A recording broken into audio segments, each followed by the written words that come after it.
যারা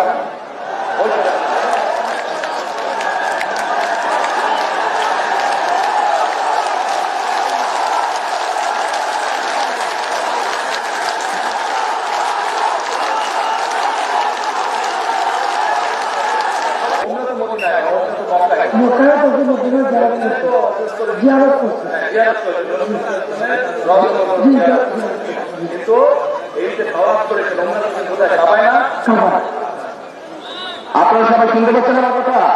এবার মন দিয়ে কান দিয়ে শুনবেন। আমি ওনাকে একটা প্রশ্ন করবো, দেখি উনি কি বলে।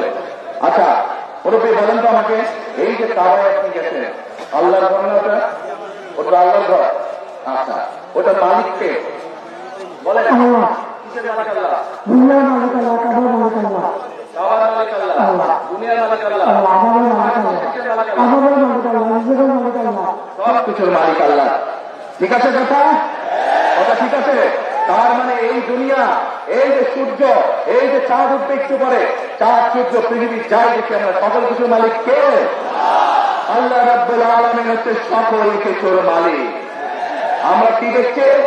আমরা দেখছি ওই যে একটা রাজনৈতিক দলের কথা বলেছি, যাদের ভূমিকা আমরা 50 বছর আগে দেখেছি। আমরা দেখছি এদের কিছু কিছু সদস্য আমাদের নিরীহ মা বোনদের বাসায় গিয়ে গিয়ে মা বোনদের কাছে গিয়ে কিসের টিকিট বিক্রি করছে? টিকিট বিক্রি করছে, জানেন তো? এক মিনিট। আচ্ছা মুরব্বী বলেন তো, এই বেহেশত বা দোজখের মালিককে? মুরব্বী বলেছে বেহেশত দোজখের মালিক আল্লাহ তাআলা। আপনারা একমত? তারা একমত? এদের সাথে হাত তুলেন যারা একমত এদের সাথে। সবাই একমত? আলহামদুলিল্লাহ, আলহামদুলিল্লাহ, আল্লাহু আকবার, আল্লাহু আকবার। আমি কি বলেছি আপনাদেরকে? আমরা এই দেশের বেকার